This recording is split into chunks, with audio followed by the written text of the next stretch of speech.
All right, everyone. Hello and welcome into a super late night game preview for Week 5 ahead of the Minnesota Vikings and Detroit Lions matchup that will be happening tomorrow at US Bank Stadium. Before we begin, the reason this is so late is because I actually just finished watching the Penn State versus Iowa game.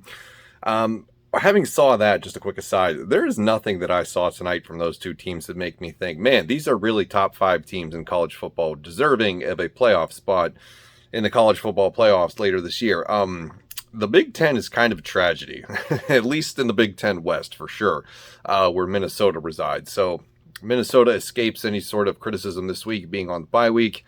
I think they play Maryland next, and they just got routed by Ohio State. So I am going to make a bold prediction just for any Minnesota football fan.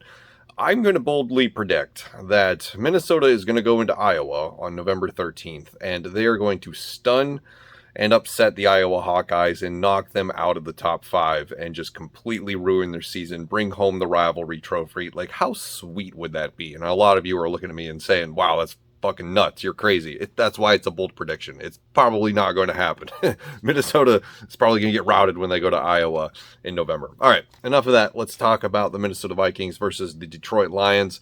Game preview set for tomorrow for Week 5 of the NFL season. Before we get into the head-to-head matchup, let's take a quick look at the current NFC North standings after 4 weeks. Green Bay leads the top with a 3-1 record. We've got the Chicago Bears at 2-2, although they are a pretty, I don't know really what the word you would say is, an unconvincing 2-2. They could easily be way down here at the basement of the division.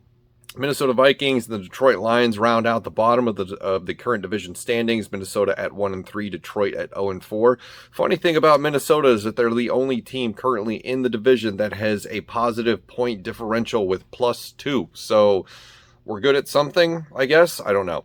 The Detroit Lions have given up a lot of points, 119 on the season. That's most in the division, but they have played hard this year. As I have been saying, I think Dan Campbell really has this team motivated. They've just run into some very bad luck. Injuries, which we'll get into here in a minute. And then you can't really help the fact that Justin Tucker nails an NFL record 66-yard long field goal for the Ravens to win that game. So it's just been tough sledding so far in the early goings of the Dan Campbell era, but I kind of believe that this team could turn things around if they could just stay healthy, had a little bit more talent on the roster. Who knows? All right, so let's get into the Minnesota Vikings rankings after a month of NFL action. So far this year, they are ranked 15th in yards per game. 382 is their average. Rushing yards a game, they're ranked 13th in the nation. Passing yards per game, 10th in the nation. And points per game, 17th in the league. I should probably say league over nation. This isn't college football, even though that's totally on my mind right now.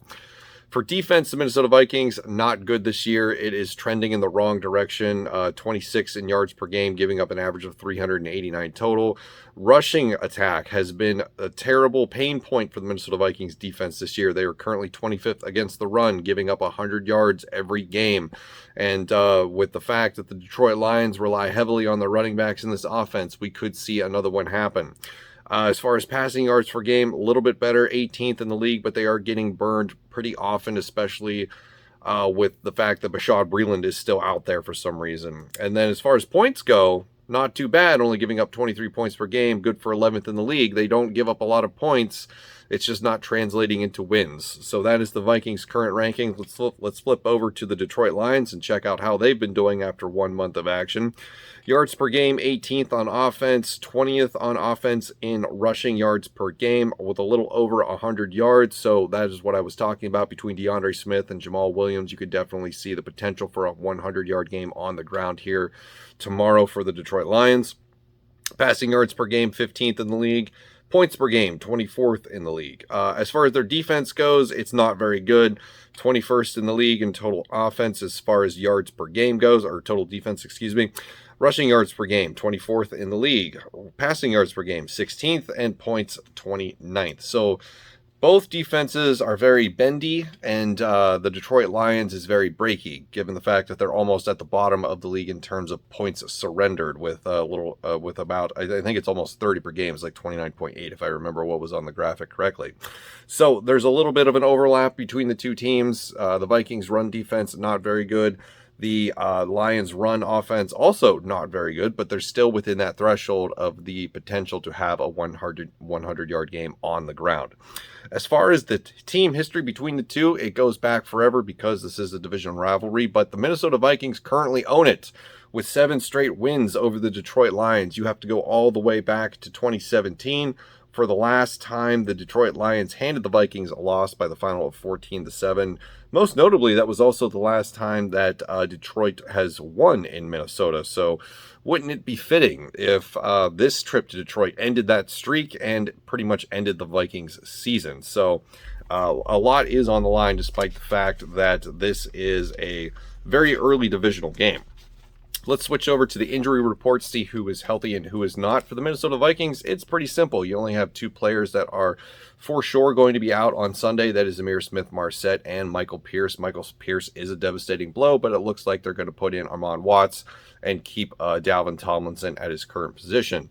Dalvin Cook currently listed as questionable. I think he'll probably be a game-time decision. They'll likely put him in the game against our best wishes, in my opinion, if you go back and you watch our video that we put out about Thursday. And as far as Anthony Barr, he is currently not on the injury report, so he is likely to make his 2021 debut. I believe this is going to be his first game. Let's see, he missed 14 last year. He's missed 4 so far this year. His first game in 19 tries. So it'll be good to see how he adjusts, getting back out there on the field, lining up with Eric Kendricks and Nick Vigil. So linebacking core should be at full strength for the Vikings this Sunday. The Lions injury report, much more brutal. 12 current players on IR. Hawkinson, Sewell, Flowers, Swift, and Jamal Williams are all questionable. I believe most of those guys are going to play. The conversations we've been hearing from the Detroit Lions sounds like they're preparing for life without Penei Sewell this upcoming Sunday, their first-round pick, who has been very good so far on that offensive line. No Frank Ragnow, no Jeffrey Okudah. It's bad. It's very bad. I think 3 of the starting 5 offensive linemen for the Detroit Lions have a chance to not be on the field for this game on Sunday. So the Vikings defensive line should have an absolute feast against Jared Goff. The problem is that the run defense is not good, and they have a very talented running back in DeAndre Swift, and Jamal Williams is no slouch either. We remember him from all of his days backing up Aaron Jones in Green Bay with the Packers. So where does that leave us? Knowing what we know about this matchup heading into this week, the Lions are 0-4.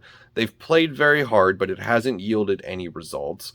The Minnesota Vikings have also played pretty hard, except for that first game against the Bengals in the first half was pretty atrocious. And then last week versus the Browns, they looked completely unmatched and underprepared. So it's been a roller coaster of a season so far, even though it's only been 4 weeks for the Minnesota Vikings. And it's been kind of interesting for the Detroit Lions, except that it's just gone downhill for the most part.